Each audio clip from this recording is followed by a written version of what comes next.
start cooking. So for today, we're gonna cook beef broccoli. Just to let you know, this is one of my favorites na i-order sa mga Chinese restaurant. Kasi malinamnam siya and talagang malambot yung beef niya and I like, normally hindi ako vegetable eater, but with this, nakakain ko siya. Alright? So let's start. So we need gisa, we need onion, garlic, and ginger, right? So for the complete measurement, just read my notes dito sa ating description box, okay? We also need 2 tablespoons of flour, soy sauce, and of course, our broccoli. Actually, I'll teach you a trick. Bago niyo gamitin yung broccoli niyo, ibabad niyo muna siya sa cold water with 1 teaspoon of salt, rock salt. Kasi minsan may mga, friendly bulate na nandyan and you don't want that in your food. So, binababad ko siya just to make sure. And of course, our beef, ang bida ng ating meal today, naka-strip na siya. This is how it looks like. That's why I love buying sa Monterey. You can have them cut it, depende sa requirement mo sa kitchen. And binabad ko na siya sa 4 tablespoon ng soy sauce. Oyster sauce, isang tablespoon, pepper, and minimum of 3 to 4 hours. But of course, it's better kung kaya nyo siyang i-marinate ng overnight. Okay? Alright, let's heat up the pan and put olive oil. That amount lang, okay? So we're using Doña Elena.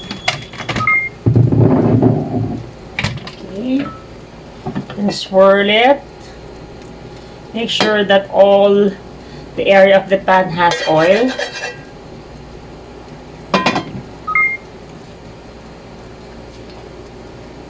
And you put the onion.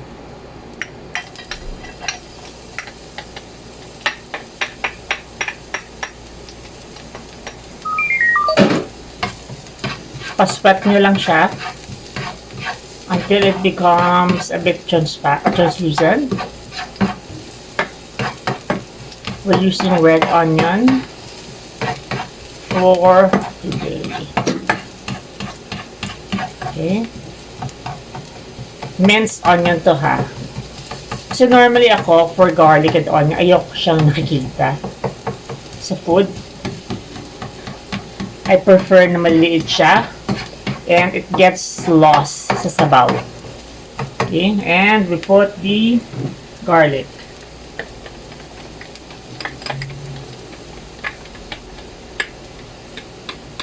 Make sure sumutin nyo. And mga ano na yan, a minute. I don't wait for the garlic to be brown. Konting-konti lang siya, just mag-change lang siya ng color. Huwag naman yung hilaw pa. Kasi pangit yun sa panlasa sa food. Make sure it's almost brown but not brown. Kasi pag nag-brown siya, mapait na yun. So, pag nagganon siya, itapon nyo na yung garlic nyo and you have to repeat the entire gisa. Kasi importante ang tamang gisa sa Pinoy cooking. Yan ang pinaka-foundation niya. Pag mali ang gisa, sayang na ang inyong sangkap dahil hindi siya sasarap. Okay? And next to this would be the ginger. That amount lang, okay?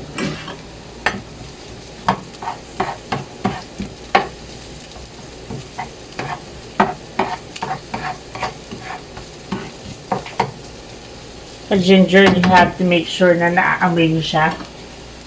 Alright, now we add the beef.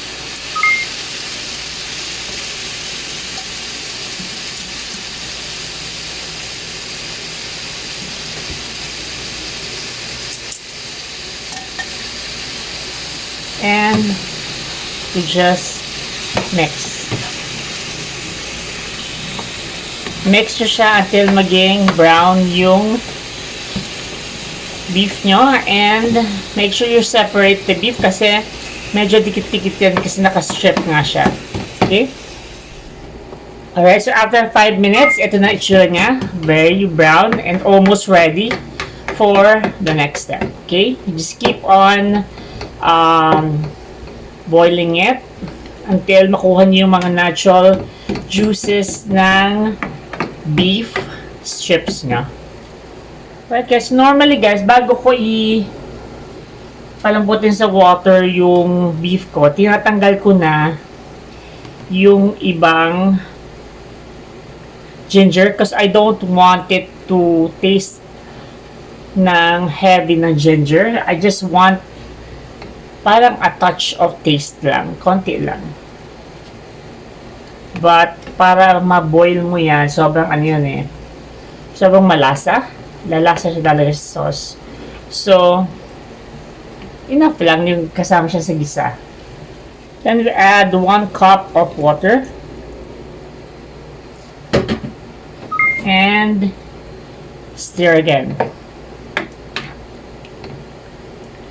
And this time, we'll let it boil for mga 30 to 45 minutes depende sa type of beef na meron kayo. Pakiramdaman nyo na lang yung toughness ng iyong beef. Pag malambot na siya, then you are ready for the next step. Right? And then we put our oyster sauce. Sobrang importante itong oyster sauce kasi siya talaga yung nagpapalasa. Nagbibigay ng unique taste sa beef broccoli natin. Okay.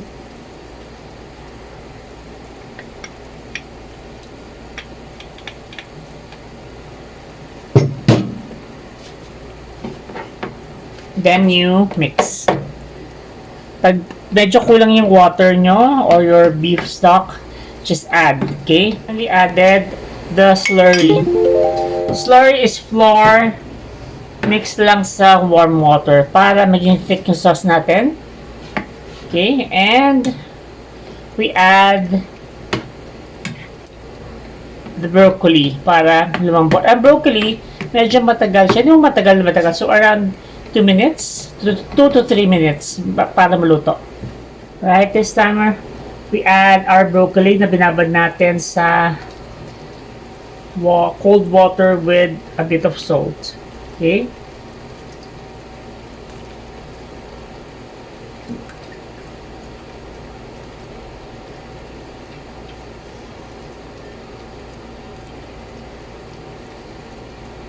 And then, of course, you just mix. Right? This is how it looks like now. Ganda na. Kulay because of the broccoli. And then, of course, you just mix it and wait for it to boil. And then taste.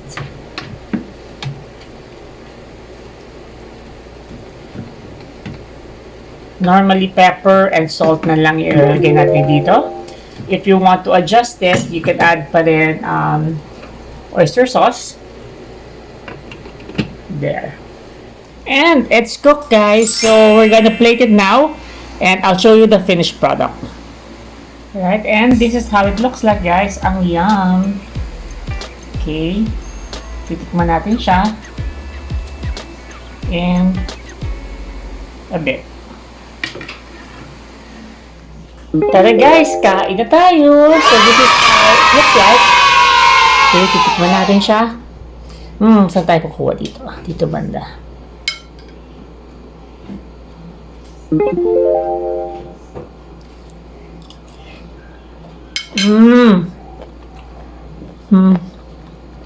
Ang harap. Try nyo to. Sobrang sarap. Don't forget to subscribe and like this video. Bye!